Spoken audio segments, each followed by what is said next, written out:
Video ഒന്നും എടുക്കാൻ പറ്റിയില്ല. അപ്പോഴാണ് കൊച്ചു പറഞ്ഞത് കൊച്ചിന് 20 സർക്കിൾസ് യെല്ലോ പേപ്പറിൽ വേണമെന്ന്. അപ്പോൾ അത് നമ്മൾ റൗണ്ടാക്കി ആദ്യമേ ഒരു ബോട്ടിൽ അടപ്പെടുത്തു. ആ അടപ്പ് കൊണ്ട് നമ്മൾ സർക്കിളാക്കാൻ തുടങ്ങി. അങ്ങനെ 20 സർക്കിൾസ് ഉണ്ടാക്കി വെച്ചു.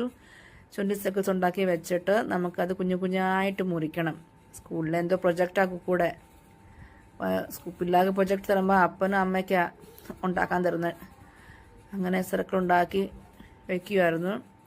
അതിന് നമുക്ക് കൂടെ കാർട്ടൂൺ നന്നുകൊണ്ടിരിക്കുക. അവൾക്ക് അതും കാണണം, ഈ സർക്കിൾ ഉണ്ടാക്കുന്നതും കാണണം. അങ്ങനെ പതുക്കെ പതുക്കെ ശരിയാവുമെന്ന് എനിക്കറിയത്തില്ലായിരുന്നു. അങ്ങനെ പതുക്കെ ചെയ്തു. ഞങ്ങൾ ഈ കാര്യം പറഞ്ഞ 3 ദിവസമായിട്ട് പറയാൻ തുടങ്ങിയിട്ട് ടീച്ചർ പറഞ്ഞിട്ടുണ്ട്. അത് 2 ദിവസം അവൾക്ക് അവധിയായിരുന്നല്ലോ. ഇവിടെ മകര സംക്രാന്തിൻ്റെ ഒക്കെ അവധിയായിരുന്നു. അതിന് മുമ്പ് പറഞ്ഞായിരുന്നു. ടീച്ചർ മെസ്സേജ് അയച്ചായിരുന്നു. 20 സർക്കിൾ ഉണ്ടാക്കി ഫ്രൈഡേ വിടണമെന്ന്. അങ്ങനെ നമ്മൾ സർക്കിൾ ഉണ്ടാക്കാൻ തുടങ്ങി. മുറിക്കുമായിരുന്നു. എന്തോ പ്രൊജക്റ്റ് വർക്കാണ്. അങ്ങനെ സർക്കിൾ ഉണ്ടാക്കി വെച്ചു. ഇനി ഞങ്ങൾ പതിയെ പതിയെ അത് കട്ട് ചെയ്തെടുക്കുമായിരുന്നു.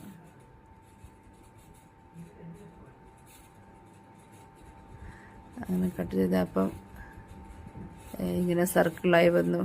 ഫസ്റ്റിൽ ആദ്യമത്തെ റൗണ്ട് ശരിക്കും റൗണ്ടായില്ലായിരുന്നു. രണ്ടാം പക്ഷം എടുത്ത് കറക്റ്റ് റൗണ്ട് ഷേപ്പിൽ വന്നു. അപ്പോൾ അവളുടെ തൊപ്പിയും കൊണ്ട് വന്നു. മമ്മി ഇങ്ങോട്ട് ഇട്ടതാന്ന് പറഞ്ഞ്. അപ്പോൾ അതിനകത്തോട് ഇട്ട് കൊടുത്തു. അപ്പോൾ ഇത് കണ്ടപ്പോൾ കുക്കുവിനൊരു സന്തോഷം, റൗണ്ടായല്ലോ എന്ന് പറഞ്ഞ്.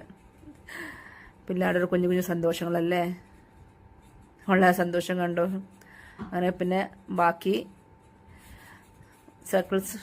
സർക്കിൾസ് ആക്കാൻ തുടങ്ങി. 20 എണ്ണം അങ്ങനെ പെട്ടെന്ന് ചെയ്ത് കൊടുത്തു.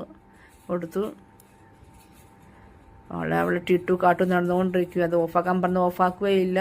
പിള്ളേർക്ക് കാർട്ടൂൺ തന്നെ കണ്ടുകൊണ്ടിരിക്കണം. അപ്പോൾ ചേട്ടൻ പറഞ്ഞു ഇങ്ങനത്തെ പകുതി സർക്കിൾ ഞാൻ ഉണ്ടാക്കാമെന്ന് പറഞ്ഞ് ചേട്ടൻ മേടിച്ചിട്ട് ചേട്ടൻ മുറിക്കാൻ തുടങ്ങി. അപ്പം അങ്ങനെ 20 എണ്ണം കംപ്ലീറ്റ് ആക്കി. അപ്പോൾ ബോക്സിനകത്തിട്ട് കൊടുത്ത് നമ്മളെ സ്കൂളിൽ കൊണ്ട് കളയാതെ കൊണ്ടുപോകണം നമ്മൾ പറഞ്ഞിട്ടുണ്ട്. ഒരു പീസ് പോലും മിസ്സാക്കണം. കറക്റ്റ് 20 എണ്ണം ഉണ്ടാക്കി കൊടുത്തു. ഒരു എക്സ്ട്രാ പോലും ഉണ്ടാക്കി കൊടുത്തില്ല അവൾക്ക്. 20 എണ്ണം ഉണ്ടാക്കി അവളുടെ ബോക്സിനകത്ത് റെഡിയാക്കി വെച്ചു. ഇനി നാളത്തേന് അവളുടെ സ്റ്റേഷനറി ബോക്സ് റെഡിയാക്കുക. റബ്ബറും ഷാർപ്പനറും പെൻസിലും എല്ലാം ഇട്ട് കൊടുക്കുക. നമ്മളിവിടുന്ന് ഫുള്ളെല്ലാം കൊടുത്തു വിടും, റബ്ബറും ഷാർപ്പനറും എല്ലാം. പക്ഷെ തിരിച്ചു വരുമ്പം എന്തെങ്കിലും ഒരെണ്ണം മിസ്സിംഗ് ആയിട്ടേ വരുള്ളൂ. അല്ലെങ്കിൽ റബ്ബർ ആയിരിക്കും, അല്ലെങ്കിൽ പെൻസിലായിരിക്കും. അങ്ങനെ ഇവിടെ നാളത്തേന്